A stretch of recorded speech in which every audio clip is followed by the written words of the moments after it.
Mr. Chairman, I think we're just waiting on council members Saccharin, Griffin, and Mayor Tecklenburg. Okay, thank you. And we are up on YouTube. Okay.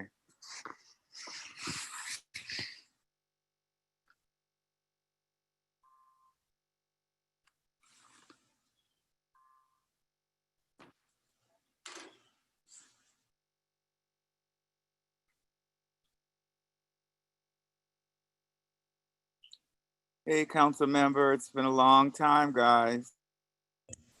Yeah, good to see you, Councilmember Gregory. Good seeing you guys too.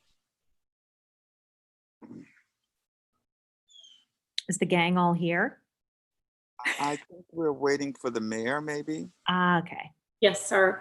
All right. Hey, Marcus.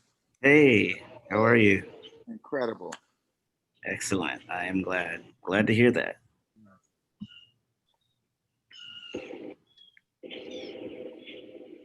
How's the baby? She is currently fighting a nap right now, so if I have to run off and get her, that is why. But she is great. Yeah. Almost 11 months now. Wow. Yeah. Are you guys still in the neighborhood? Or y'all moved? We actually moved to Park Circle. Yeah. Oh, okay. Yeah, we're here now. So Nice area. yeah, bigger house, so it's perfect for us. Right. Sorry you're not in my district anymore. Yeah, I'm sorry about that. I gave you all the love that I could, though. I appreciated it too.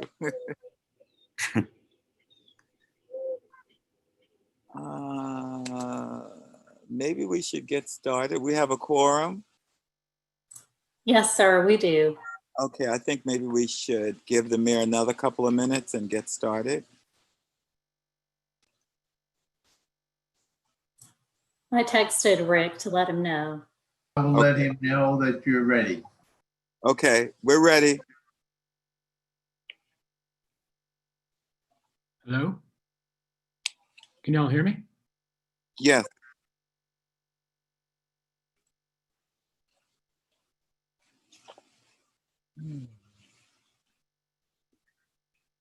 Okay, folks, the October 12th, 2020 Recreation Committee meeting is now.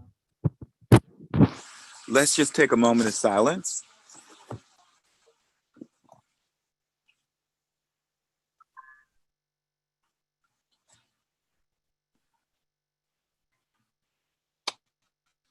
Okay. Amen.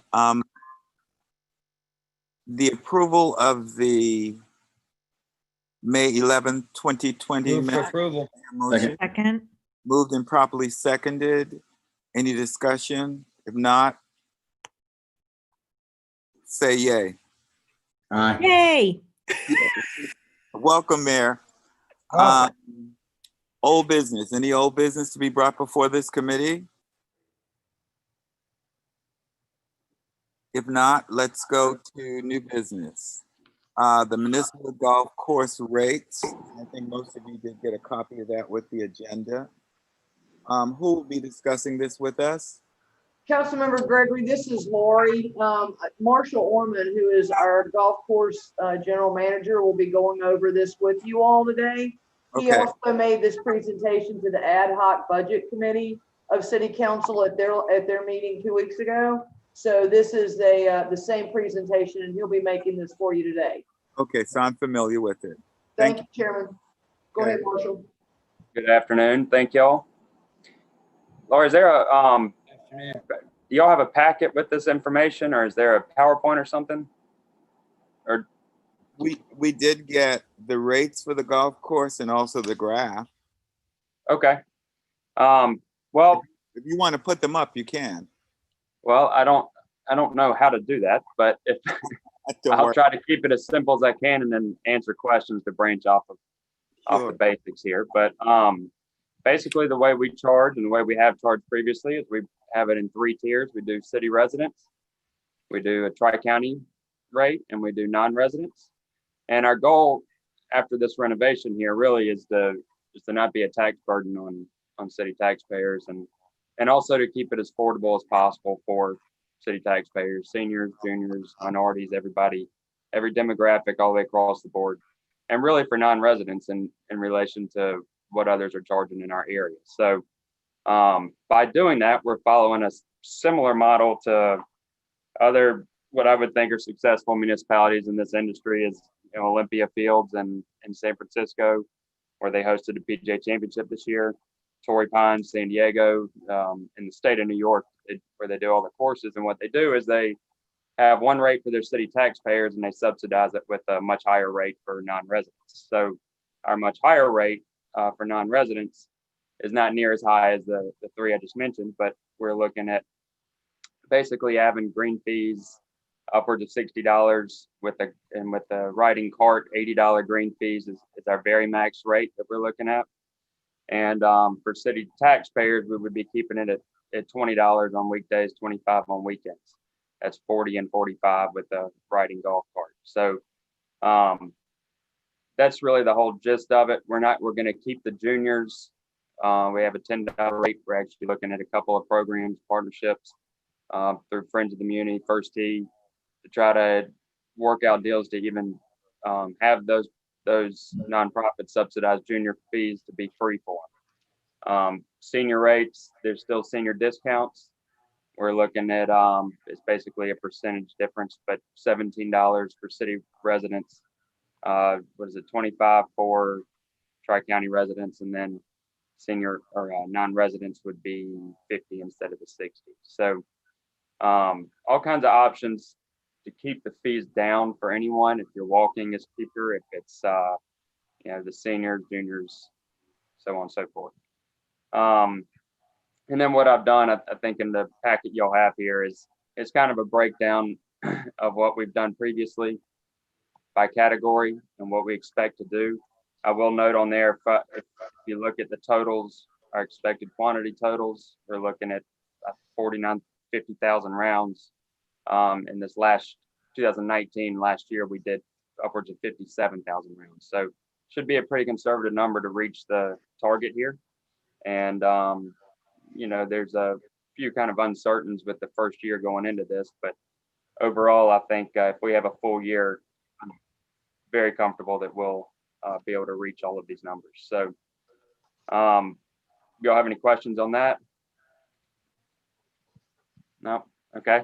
When you look at our, just below that is our annual fee structure, annual passes. Mr. Chairman, I think the mayor had his hand up. I'm sorry. Thank you, Marshall, and thank you, Mr. Chairman. I think I remember when we talked about this before, asking about how many Tri-County residents we have. I hear you loud and clear. It certainly seems like we've got a good differential for, I guess, non-residents that live outside of the Tri-County area. But I was just curious how many of those, what the numbers are like. They're probably in here of how many people are Tri-County residents but not in the city of Charleston. And I guess my intent is whether, you know, just to throw out a number rather than 20, 30, 60, whether it could be 20, 40, 60, and you know, kind of increase the incentive, if you will, for those who live within the city, you know, continuing to give them the very best deal. And, but asking those citizens who live, asking those who live outside of the city, whether they're in Somerville or in Columbia, you know, to pay a little more of their fair share because we're not collecting any other kind of taxes from them. Sure. How many are in that category? Well, when you look at the average quantity, that's basically over the last 5 years. The last 5 years has been in kind of outside of weather, it's been an uninterrupted, you know, as far as construction goes. We had almost 6,000 rounds a year in the Tri-County section. Now that's broken down from, you know, just outside of our groups and bulk, you know, like the twilight rates that we don't don't do that, tournaments, so on and so forth. But 6,000, that's having trouble with the percentage of rounds off the top of my head, but I would say maybe 15-20% of total rounds are going to come from that section. We're showing a little bit of an increase there, and I think we'll draw more attention there. You know, there was previously, I think, a $5 variance between city and county. We're looking at about a $10 variance now, so a little bit wider gap. And I will say too, I think down the road, if we do see the need to increase fees again, that would be the target section, I would think. This year, you know, the way we kind of looked at it, if we can charge $20 for city residents, that's a no-brainer. It's an easy selling point. It's I think that's huge for residents. And then if, you know, with $30 for the county, that's not too much of a variance from what it was, but it's a bigger gap. Of course, James Island is between Folly Beach, James Island, Johns Island, that's not city of Charleston, and really West Ashley too. There's a lot of attention this course will draw, so there's definitely wiggle room there. I agree. It's just whether we feel the need to use that at this point. Well, I would just point out to y'all that according to your chart here, that at $30 plus the $20 cart fee or $50, you're, for a tri-county resident, would still golf at the Muni for less money than any other place except $1 more, $1 less at Shadow Moss. And if you compare the course that we're going to have after this improvements, I don't know that it's unreasonable to ask our tri-county residents to pay a little more than that.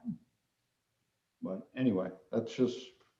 I think that's fair. I think based on the numbers we show, that would show another approximately $60,000 in revenue for the year. Yeah. If we were to add an additional $10 to it. Discuss doing that during the budget meeting, the budget ad hoc meeting. I thought we did discuss trying to go up a little bit because of where we were in comparison to other places. I thought we were going to make that recommendation for 2021. Right. Marshall, but this is the same numbers that y'all originally came up with, right?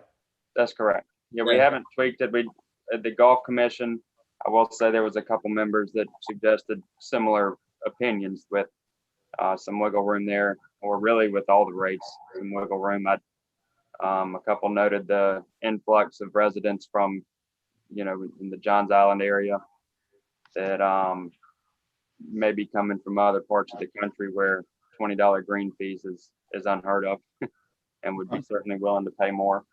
I think, you know, yeah, our rates are far better than comparable and competitive with everyone else. And I think there is wiggle room. It's just, you know, we're at this point, we're showing a little over $200,000 profit in our budget. And, you know, that may have ended all of these conversations with just expressing the potential for adjustment down the road, just not knowing all of the specifics of what to expect on such a big difference from previously. So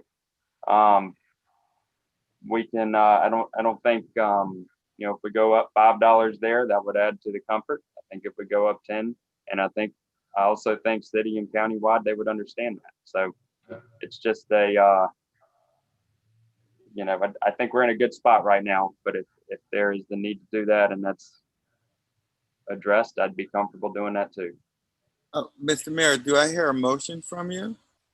Yeah, I think the other side of this that I've heard is that our maintenance costs are going to go up considerably with the new course, with the renovated course, and we've already been buying additional equipment. So anyway, I'd propose on the tri-county level that we go up another $5. Do I hear a motion to second it? Second. Moved and properly seconded. Did we raise it by $5? Any discussion? All in favor say aye. Aye. Aye. Ayes have it. Anything else to bring before us on the golf Well, course? that is the basic approach there. If y'all'd like to hear about the pass structure is something we've had in place for a long time. It's gonna be a little different this year, but I'm happy to discuss it if that's something that it's basically a bulk rate discount in comparison to the green fees that are posted.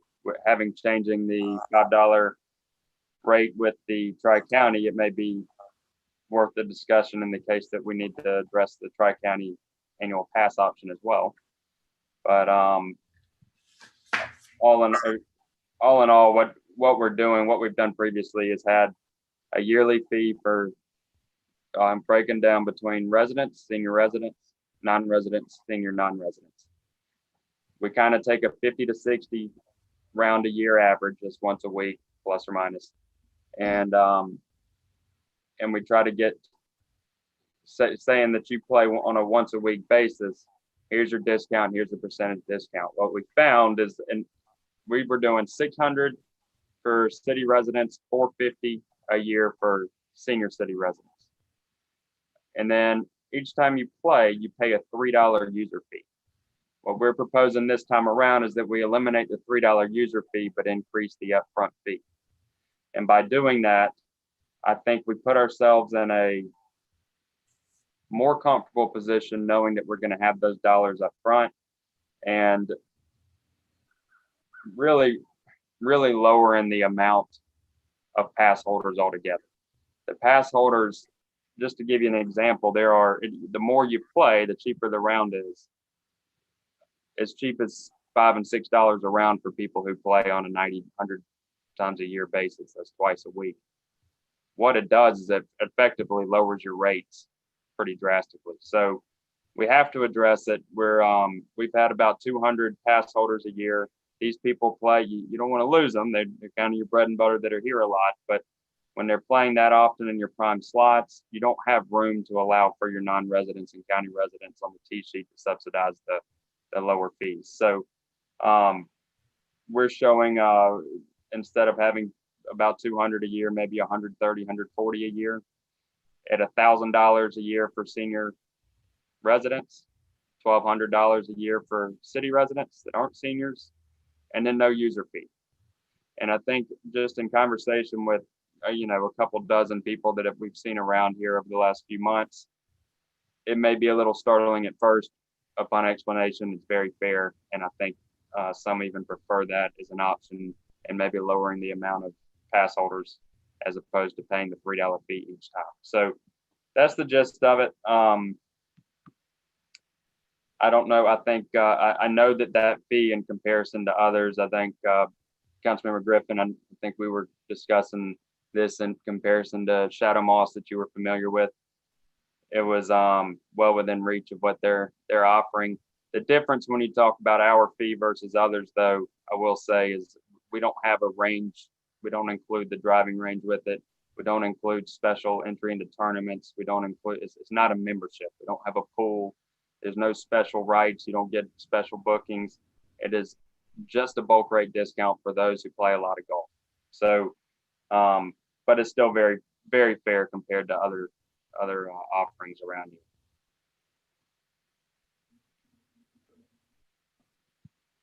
Do y'all have any questions on anything to add to that? I mean, is there anything of concern that you see in there?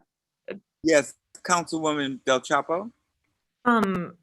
So, and I don't expect you to do this math off the top of your head, but if we, if we're looking at, no pressure. If we're looking at, $60, I mean, it would be essentially, or I guess, no, $5 per round. Sorry. Can you come up with what that would be of an annual fee? And then maybe we do need to adjust that slightly based on a new So per I do round rate. have a spreadsheet with the breakdown of just basically the percentage discount per round. And, if whether it's 50 or 60 rounds in a year or 90, I think by structuring it this way and paying more up front, previously our average was about 60 rounds. For those 200 individuals that get the pass, the average is about 60 rounds a year. Mhm. And that dropped the senior city resident is the one I use the example because that's by far the majority of the pass holders. Mhm. But at 60 rounds, it dropped the rate from $14 to $10. So with a $4 discount. What we're looking at now is instead of it dropping that drastically at 60 rounds, at 90 rounds, you're kind of your break even point is 60 rounds. So if you're not playing 60 rounds in a year, it's not gonna be worth doing it. And that's okay. You pay your $17 and you've got a great deal. And when you play more than that, at 90 rounds, you got $11 a round is the average. Now, when we do that for county and county senior, it's a little bit bigger discount as is. So yes, I would think we would tweak that a little. I don't know, to be honest, otherwise, I don't think there's that, there's not a ton of pass holders that are county or county senior. County residents, there's only a couple. Yeah. Now the seniors is a little different because you pull more in from, that are retired and have more free time, but I only mention that because it may be okay to have a little better discount from that standpoint and get them into paying more. We're at 1,000 for senior city, 1,200 for city resident, 1,400 for county seniors, and 1,600 for regular county residents. So if we wanted to get the same, I think we would be upping it another, well, I guess $200 each. So it'd be 1,600 and 1,800 for your county residents, senior and senior residents. So we can factor that in, or we leave it as is, and maybe we get a few more at a higher rate. But I don't think we're going wrong either way. Is that kind of? I know I kind of rambled there. Is that kind of the answer to your question? Yep. It's such a, without seeing the previous setup and looking at it, it's difficult to explain it and make it fair. Right. I mean, I just want to make sure that if we're increasing rates in one segment, like we have a proportionate rate increase across all, package. Exactly. And that's what we've tried to do across the board with the do we need this to time versus previously. I think we are looking at, I think the $200 increase gets us pretty close to where we were. So it would be 1,600 and 1,800 as opposed to the 14 and 16. Okay. Does that make sense? Technicality, do we need to amend the mayor's motion then, that it's not just the $5 increase per round for non-city or tri-county, but that we also include for the annual passes? Do we need to do that, or is it all rolled into the same? I think we may have to do that Okay. in the form of a motion. Yeah, I must say that I wasn't really thinking through how it ripples into other fees, the way this thing is broken down. But yeah, I think it's reasonable. My thought was the tri-county, other non-city residents ought to pay a little higher proportional. So in addition to the daily green fee, any other place where there's a tier, there should be that same kind of proportional adjustment. I second that motion to amend mayor's original motion and accept the new one. Yeah, we don't need to. Okay. Do I hear a second? We'll leave it to Marshall to come up with what those ought to be. Yes.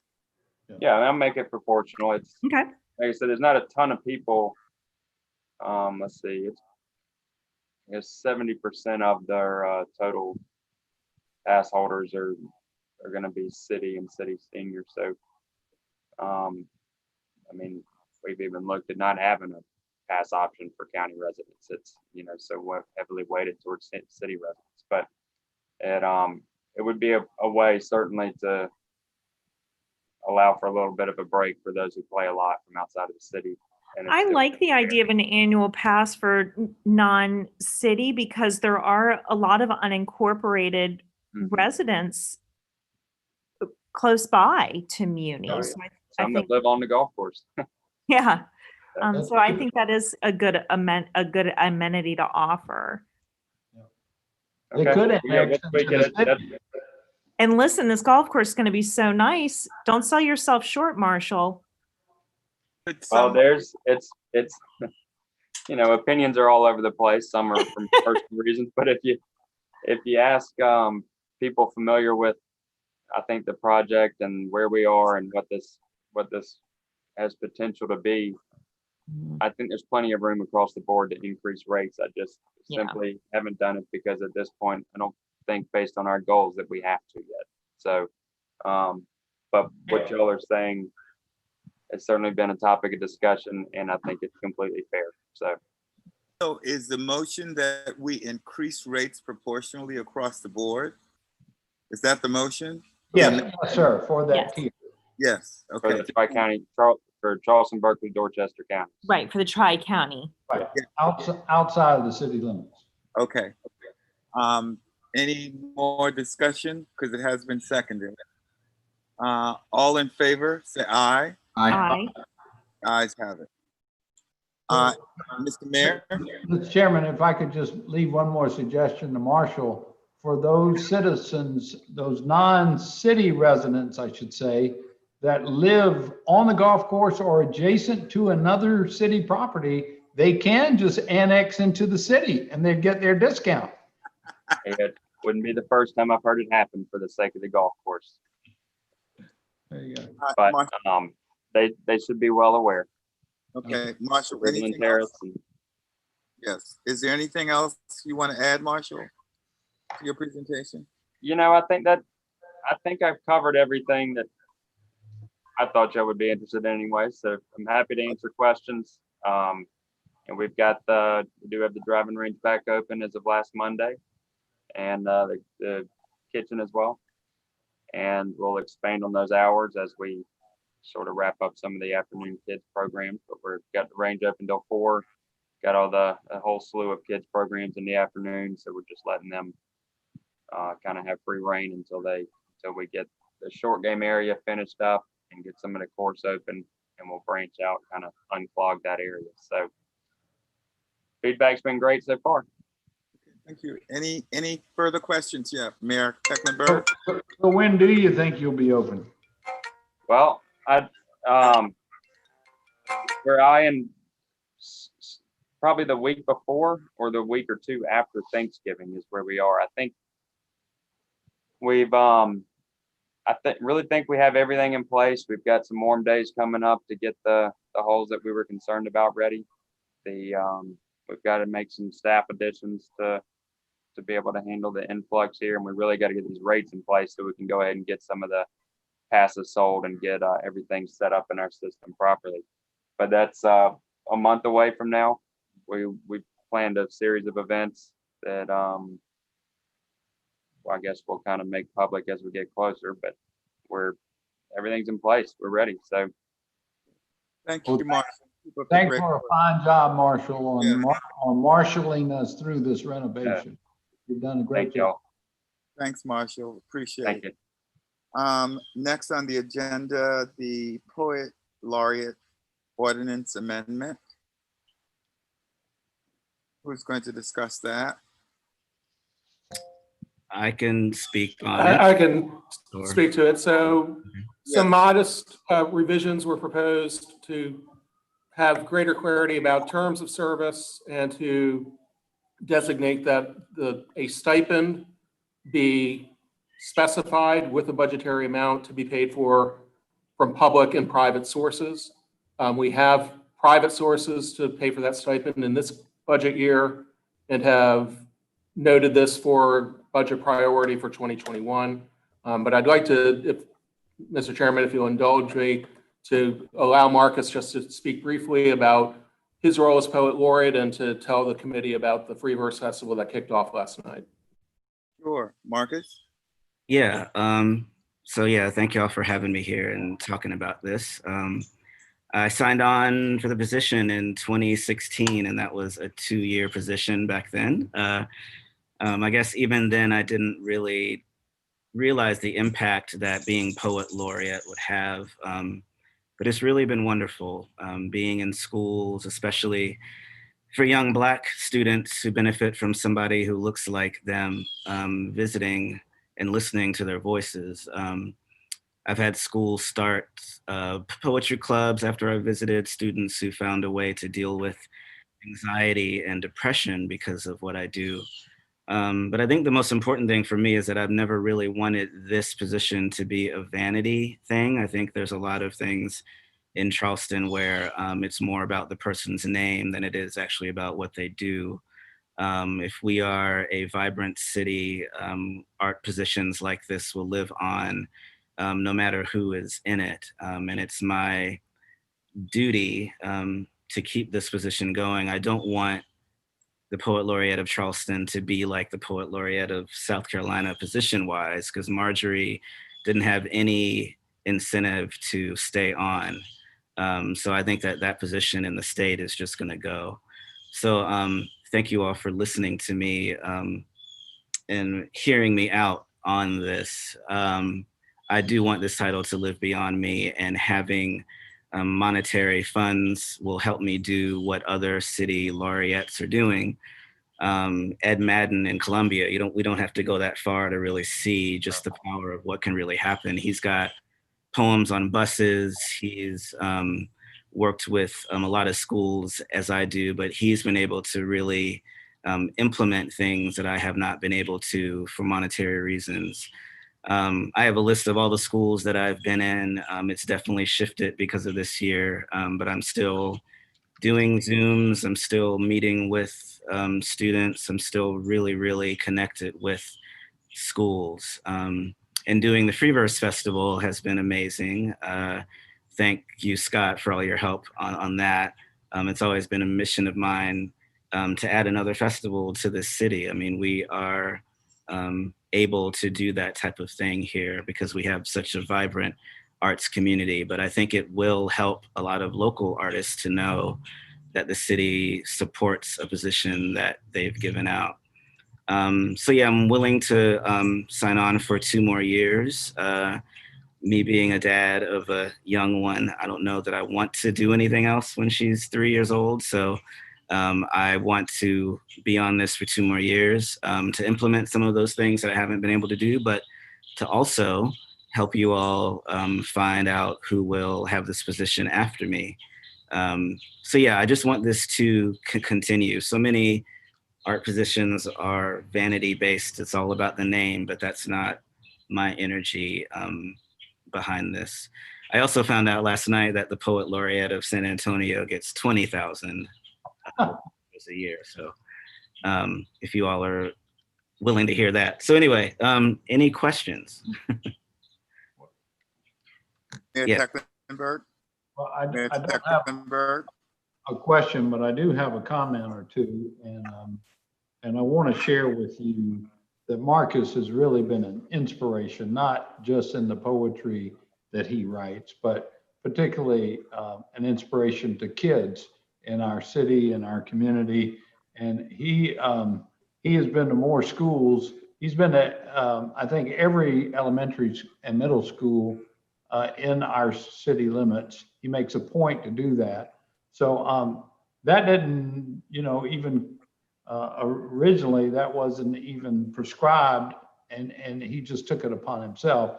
But this deal of starting and really getting this Free Verse Festival has been a good deal, an economic driver. I mean, it even has been bringing people to Charleston, putting some heads in beds. I mean, this has really taken a life of its own, and the energy and the time that he's put into making that happen.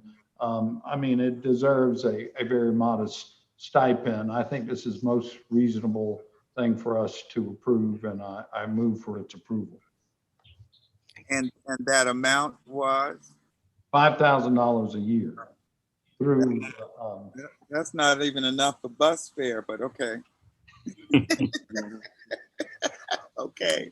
20,000? Okay, cool. That sounds good. Sounds good to me. That was a motion by the mayor. Do I hear a second? Second. Moved and properly seconded.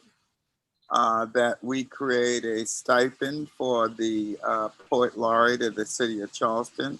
Mr. Chair, 5,000. Time for discussion. Councilmember Griffin. Yes, sir. I've just, have we already looked at our budget and made sure that we've got some money and where we're going to appropriate this and all that stuff? We have budget in the current year in 2020 from private donation designated for this. We have put in the request for it to be funded through the Office of Cultural Affairs as part of the general fund for 21. Okay, so for this year, we're not pulling any funds away from anything else. This is money that we have from private donations. Yes, Councilman.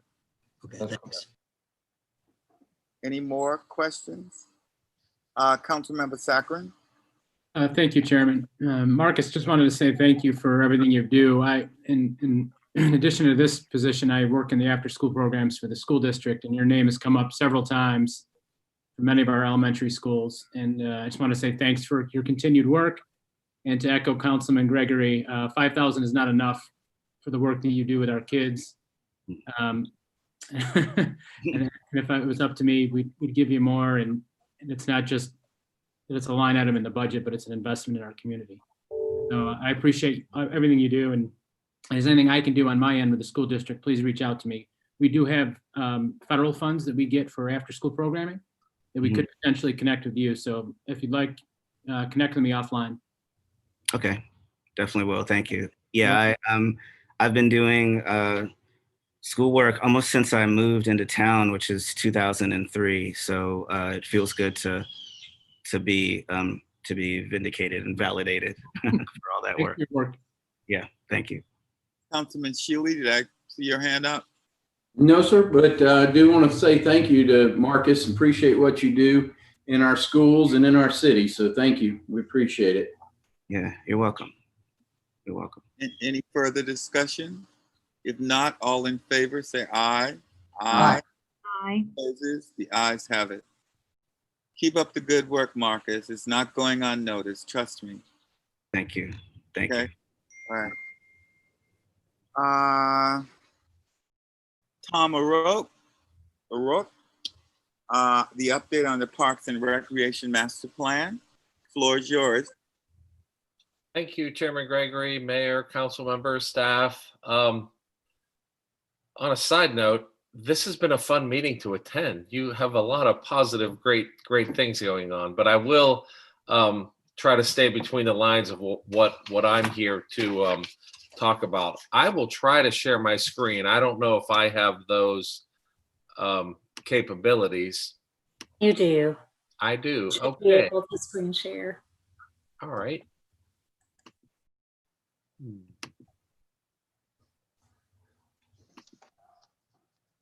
Okay. Can everybody see that? Yes. We can. Yes, sir. Yes, thank you. I would like to start off by saying that this is going very well. And as I had mentioned to you before and to the steering committee, that I was nervous when March hit and we were hired to do this plan and we knew that things were going to change. But we are on schedule. And I can honestly say that the virus not only didn't hurt us, it made us go about the process differently to where I think it could be argued that we may even be better off. Because at the end of the day, this plan is about the people that you serve, and it's about getting public input. If we were to schedule, as we traditionally do, public hearings, sometimes public hearings don't bring everybody out. But what we had to do is we had to go out into the parks where people were. And as you know, there were a lot of people in a lot of parks.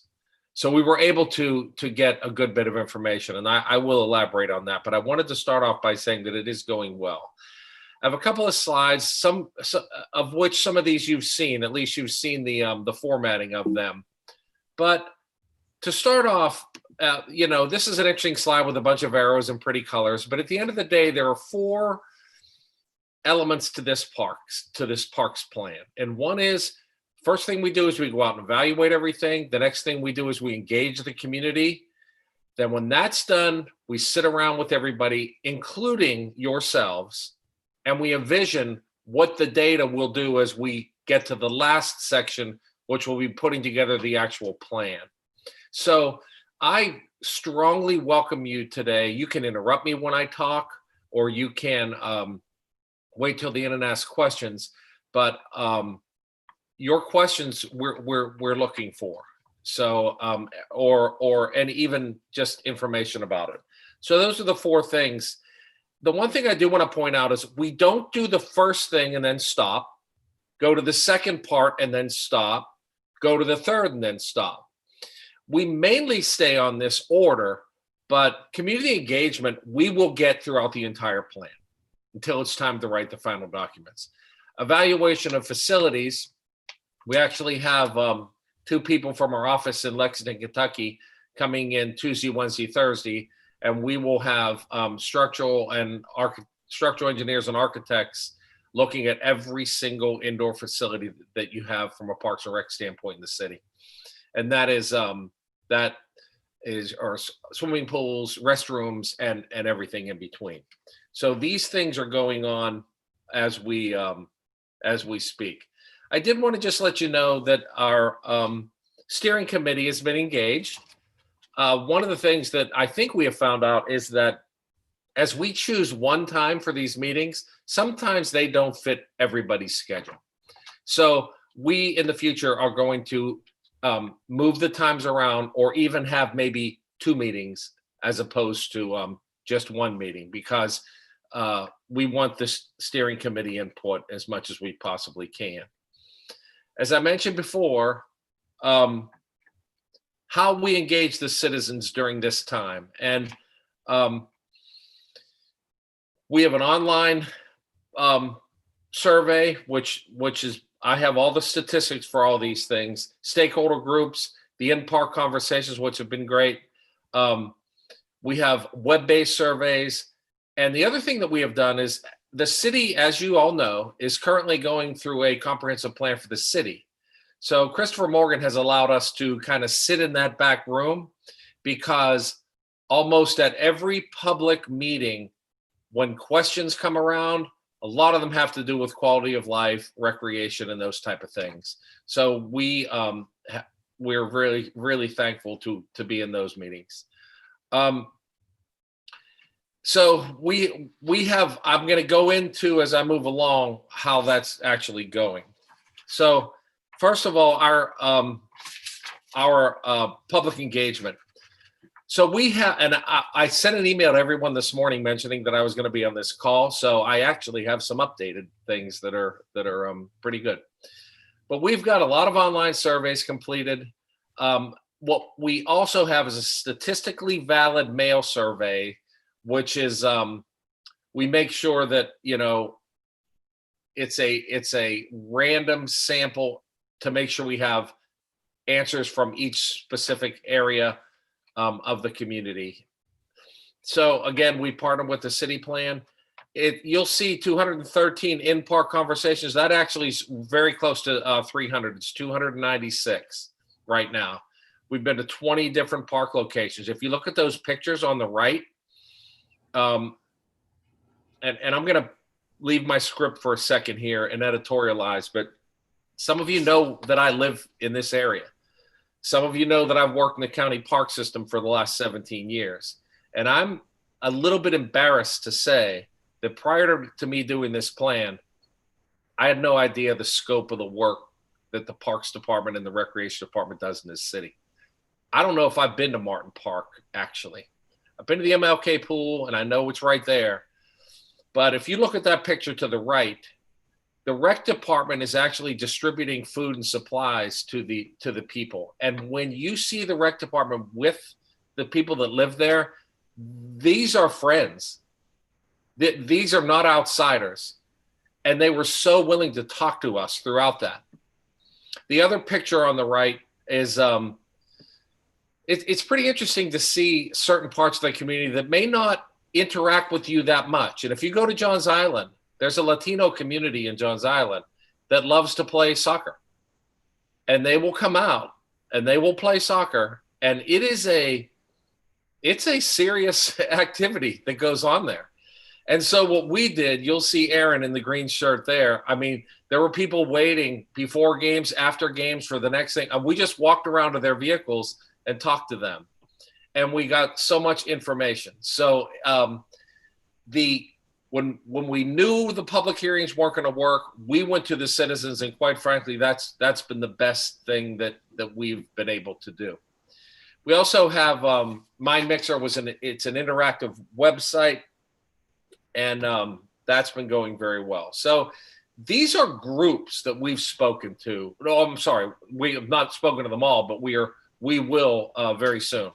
And you'll see the group. I'm not going to read them to you, but it's just about every group that we have, and they've been fun meetings for me because I know a lot of them, and if I don't know them personally, I know what they're talking about. When I sit down with the soccer groups, I know there are 6 private soccer clubs in this area. And I also know the people that run those soccer groups. And I also know why USA Mount Pleasant went under. And I also, so I have a lot of background in these things. And it's helped me with the discussion. It's made for some funny comments back and forth, but we are getting tremendous information from these groups. For me, it's been actually a lot of fun. So a question that I know a lot of you have, and we've updated this also, is just like, when are we going to be done? Where are we, quite frankly? So you'll see the middle of October here in the evaluation phase. We are there, but we're also, as you can see, engaging at the same time. And very shortly, in less than 30 days, we should have our engagement completed. And there will be a report written up on all of the data and what has come from that. So we will have the information from the surveys, we'll have the information from the input sessions, and all of the public engagement put together. Then that's when the fun work will start, where we sit down with you, where we sit down with the steering committee, and we start talking about, okay, here's the information.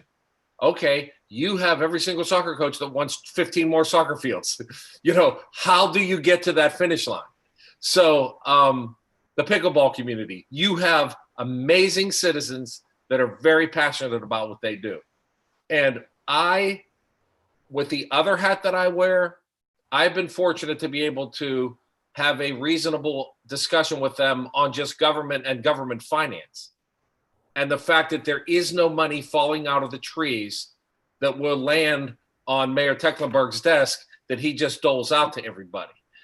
But I think they know that. But I was surprised at the discussions that I've had with some, and my direct question was, will you participate in funding of facilities? And everybody said yes. And the nice thing about the city of Charleston, you have a tremendous relationship with philanthropy in this town. You have a great group with the Low Line, you have a great group with the Charleston Parks Conservancy, and philanthropic dollars are going to have to be incorporated to get you to the finish line. We know that. That'll be a part of this plan. So that's where we are. It's been fun. And we even haven't gotten to the fun part yet. The thing that has been interesting is we have tried very hard, and I think been successful, to make sure there are no parts of this community where somebody can say there's a gap there. There's not a gap there. Whether that is ethnicity or geographic. The funny part for me was trying to get through to the people on Clemens Ferry Road, because that's where a lot of your growth is going to be. And I went to Publix, and I fought with them all the way to Charlotte to let us stand out in front of Publix to interview people. And they eventually just said no. And, but that's okay, because we went to two different convenient type stores where there are, and a shopping center where there were a lot of people there. So we've been able to get around to a lot of places. I would be remiss if before closing I didn't talk about how Jason and Laurie have bent over backwards every step of the way to make sure that we have access to the people and we have access to all the data so that we can have the best information for you when this plan is completed. So if you have any questions, I'll be more than happy to answer right now. Yes, Kevin. Councilman Keeley? Thank you. Thank you, Tom, for that report. That's great. Take your screen down now. I'm sorry, what'd you say? I was talking to Tom. He can take his shared screen down now. Oh, yeah, okay. do that. Let me do that. All right, sure. And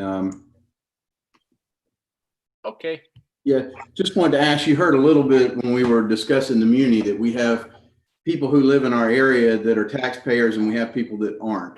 Is there any breakdown in what you're doing to show us what our taxpayers are saying, as opposed to maybe somebody that lives in the James Island PSD or the St. Andrews PSD or somewhere else in the county that's using our facilities? Yeah, good question. But guess what? I think Laurie in the rec department has a lock on all of what's going on there. But one of the things that I'm not even sure all of you understand is how many groups are permitting for the use of some of your facilities, and you don't know where they live. Right. Even some of the groups, and I keep going back to soccer because I know that one the most. I mean, there are groups that have facilities in Mount Pleasant. They have facilities in churches west of the Ashley. They have facilities everywhere. And what you have done, I think, a good job of is you take care of your own first, which is good. But boy, do they pounce on the things after your group is done using them. And we don't know where they're coming from, but I'm telling you, they're not all in the city of Charleston. And you can bet that our recommendations will be in making sure that there is some way for you to be able to identify that, because I agree 100%, just as a recreation professional, with your vote right now with take care of the people that are paying your taxes, and those that don't, I mean, you're not trying to be mean, but by the same token, this is an economic thing. This is not an emotional thing. Why should your taxpayers subsidize those that are not paying taxes?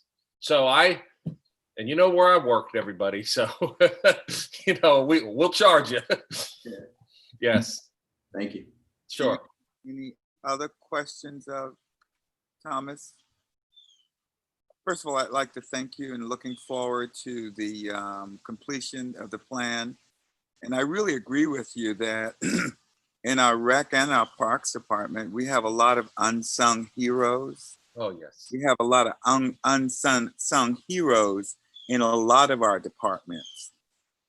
People who keep our city safe, clean, make us an all-American city. So I appreciate you acknowledging that, because we do have a number of unsung heroes throughout our departments within the city. Any more questions for Tom? If not, Tom, thank you very much, and we appreciate it. Thank you so much. Thank you, everybody. Thank you, Tom. And email me if you ever have anything. Thank you. Okay, we Forward to definitely the next step. Yes. looking forward. Laurie and Jason, are there any issues that you would like to bring before the committee? Jason? Nothing at the moment. All right, Laurie?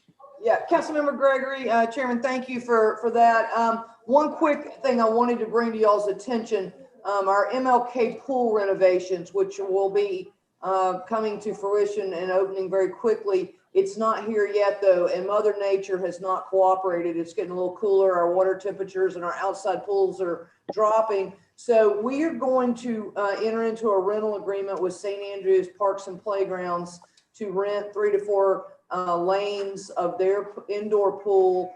They will give us that 5 days a week with lifeguards included for a very nominal price, like less than $2,500. That's going to go to real estate today after your committee meeting. And I just wanted to make sure you all knew that. I think it's going to help some of our youth swimmers and those families kind of make the gap and allow us to finish the work on what's going to be a great project at MLK, but allow us to get our kids in the pool. So I just wanted to make sure I brought that to y'all's attention in case when it came up at City Council and at Ways and Means, you all had any questions, you all already had knowledge of it. So thank you for that. Thank you for that heads up, Laurie. Just I need to go back to old business just for 1 quick second, folks. Jason, I'm getting questions from Councilman Lewis with respect to 1099 King Street, in terms of where we are on that project. Do you have an Yes, update sir. to give us? Yes, I spoke with him as well recently. That project is out for bid right now. So I think the bidding closes in 2 weeks, and then we'll bring a contract to City Council and award that contract and get that work underway. Okay, and Long Bar is still. It's still a legal matter that's out there that still needs some negotiation. Okay. Is there anything else? Yes, Councilmember Shealy.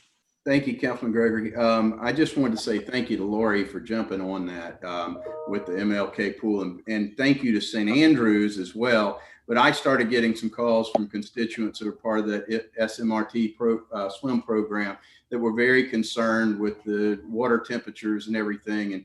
And Lori was right on it. And I just have to, I can't thank St. Andrews enough, and Brian Burke and everybody else over at St. Andrews for allowing us to use their facility so that we could continue our program, because that program could have shut down and we would have had some constituents that would have been very unhappy. So thank you to Lori, and thank you to St. Andrews for your help on that. So thanks. Mayor, speaking of the east side of town in that swimming pool, that whole section of our city is going through an unbelievable change. Yeah. I am just so proud of what we're doing over there.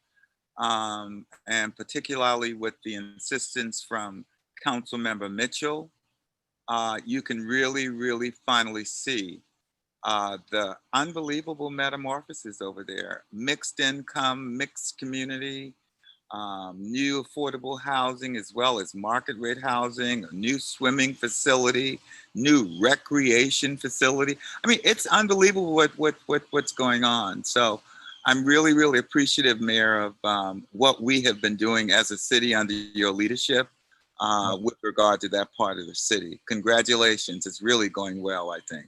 Well, it's been an incredible team effort, and of course, Yes. with council's help every step of the way. And we're really just about middle way through. I mean, when you add the Lewis affordable units that we're going to start on in 2021, and the path to grace that will connect the bike ped over the Ravenel Bridge with the middle of town, and finish up with I saw a citizen out volunteering watering the new plants that were just planted last week at St. Julian Divine Center. Will soon be coming to council with for a request to improve another park in the area. There's just good energy, good stuff happening. It really is. It really is. Carol, did I see your hand up, Carol? Oh, no, sorry. I was talking to my husband while I was watching the meeting. That's a good thing. If there's nothing else to come before this committee, this meeting's adjourned. You guys have a good week.